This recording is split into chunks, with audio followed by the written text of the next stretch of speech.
दोस्तों, आज मैं आपको दो कहानियाँ सुनाने जा रहा हूँ। तो बिना वक्त जाए किए आज की पहली कहानी शुरू करते हैं। रामपुर गांव चारों ओर से घने जंगलों से घिरा हुआ था। वहाँ के लोग सीधे साधे और मेहनती थे, लेकिन गांव के बीचों बीच एक पुराना कुआं था जिसे सब लोग रहस्यमयी कुआं कहते थे। किसी को नहीं पता था कि वह कुआं कितना गहरा है, क्योंकि उसमें झांकने की किसी में भी हिम्मत नहीं होती थी।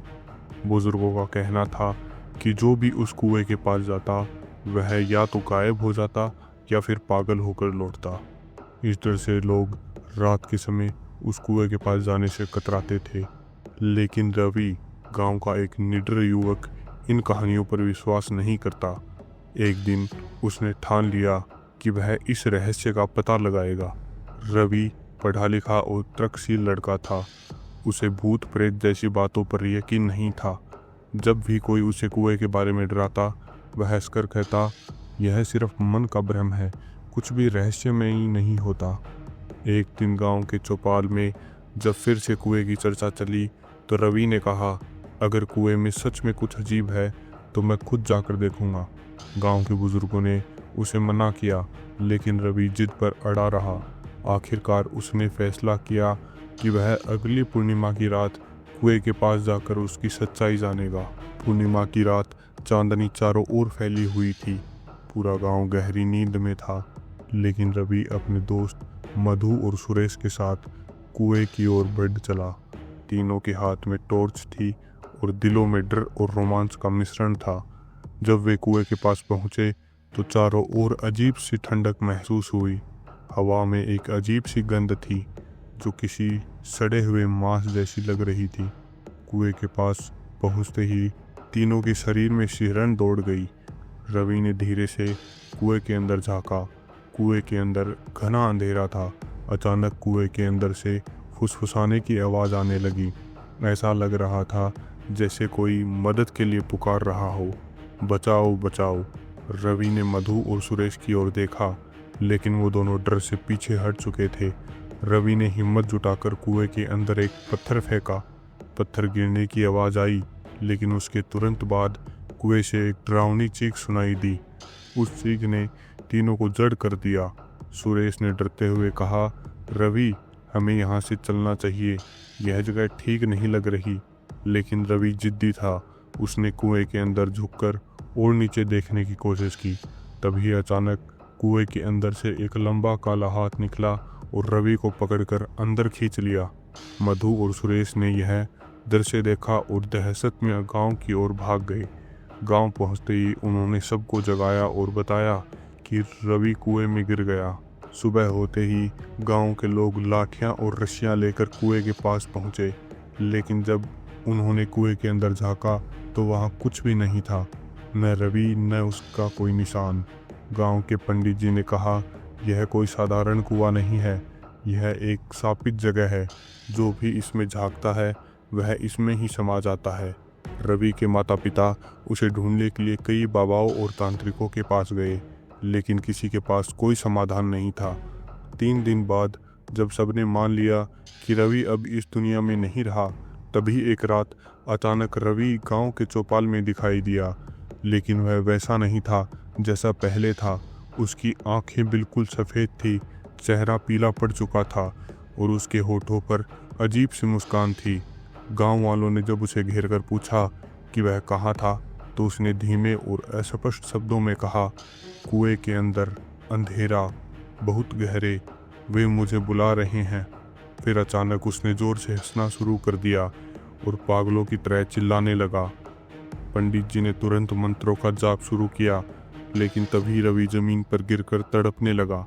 उसके मुंह से अजीब आवाज़ें निकल रही थी, मानो कोई और भी उसके अंदर बोल रहा हो। तभी एक बुजुर्ग औरत आगे आई और बोली, अब समय आ गया है कि सबको सच्चाई बताई जाए। उसने बताया कि 100 साल पहले इस कुएं में गांव की सभी तांत्रिकों ने एक शक्तिशाली राक्षस को बंद कर दिया था, लेकिन वह पूरी तरह मरा नहीं था। वह कुएं के अंदर जिंदा था और धीरे धीरे अपनी शक्ति वापस पा रहा था।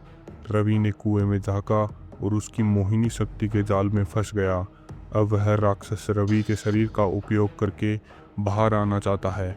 गांव के सभी लोग मिलकर पंडित जी के साथ कुएं के पास पहुंचे। उन्होंने वहां हवन किया और कुएं को हमेशा के लिए बंद करने का अनुष्ठान किया। जैसे ही मंत्रों का जाप शुरू हुआ, रवि जमीन पर गिरकर चीखने लगा। उसकी आंखों से काला धुआं निकल रहा था। धीरे धीरे वह सामान्य हो गया और बेहोश होकर गिर पड़ा।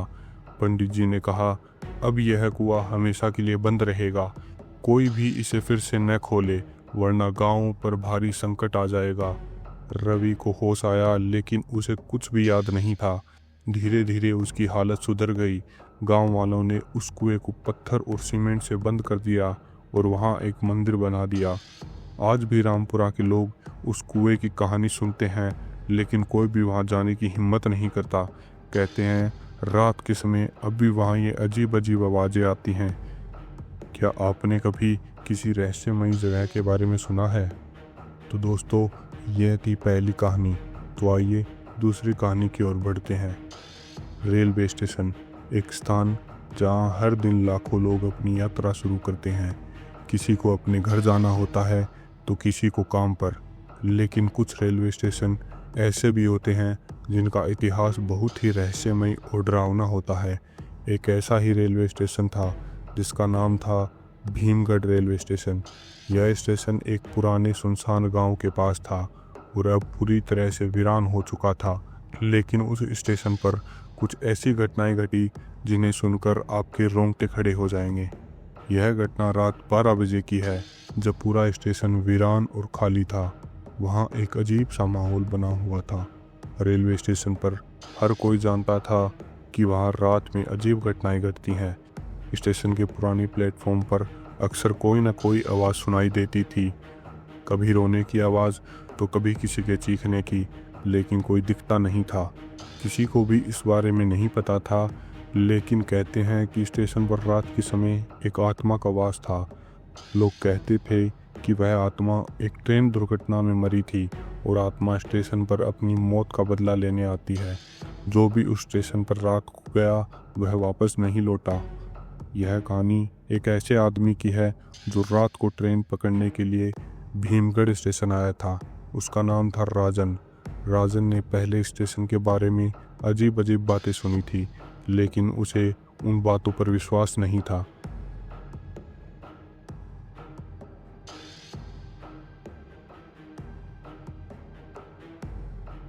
वह अपने काम के सिलसिले से भीमगढ़ से मुंबई जा रहा था। उसने ट्रेन की टिकट खरीदी और रात के समय स्टेशन पर पहुंचा। रात को स्टेशन पर कोई नज़र नहीं आया। वहां चारों ओर अंधेरा छाया हुआ था। प्लेटफॉर्म पर एक दो लाइट्स ही जल रही थी जो धुंधली सी लग रही थी। उसने ट्रेन के आने का समय देखा और फिर वापस बेंच पर जाकर बैठ गया। अचानक एक हल्की सी आवाज़ आई, जैसे कोई उसके पीछे चल रहा हो। राजन ने पलट कर देखा, लेकिन वहाँ कोई नहीं था। वह थोड़ा डर कर बैठा, लेकिन उसने ध्यान नहीं दिया। तभी अचानक दूर कहीं से एक ट्रेन की आवाज़ आई। राजन को लगा कि शायद उसकी ट्रेन आ रही होगी। उसने घड़ी देखी और पाया कि उसकी ट्रेन का समय हो चुका था। वह खड़ा होकर ट्रेन के पास जाने लगा, लेकिन तभी एक और अजीब घटना घटी। जैसे ही राजन प्लेटफॉर्म के आखिरी छोर तक पहुंचा, उसने देखा कि ट्रेन का इंजन बहुत पास आ गया है, लेकिन ट्रेन में कोई आदमी नहीं था। वह चुपचाप अपनी जगह पर खड़ा रहा और ट्रेन को आते हुए देखने लगा। अचानक ट्रेन ने ब्रेक लगाया और ट्रेन रुक गई। राजन यह देखकर हैरान रह गया, क्योंकि वह ट्रेन बिना ड्राइवर के चल रही थी। राजन ने डरते हुए ट्रेन की ओर देखा।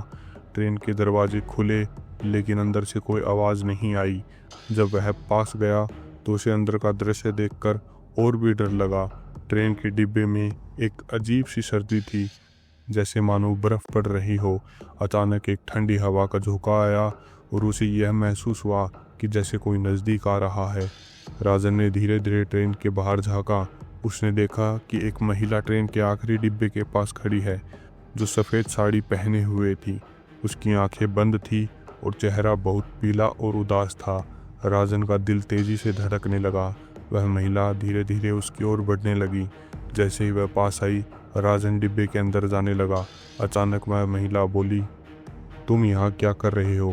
राजन की आवाज़ सूख गई।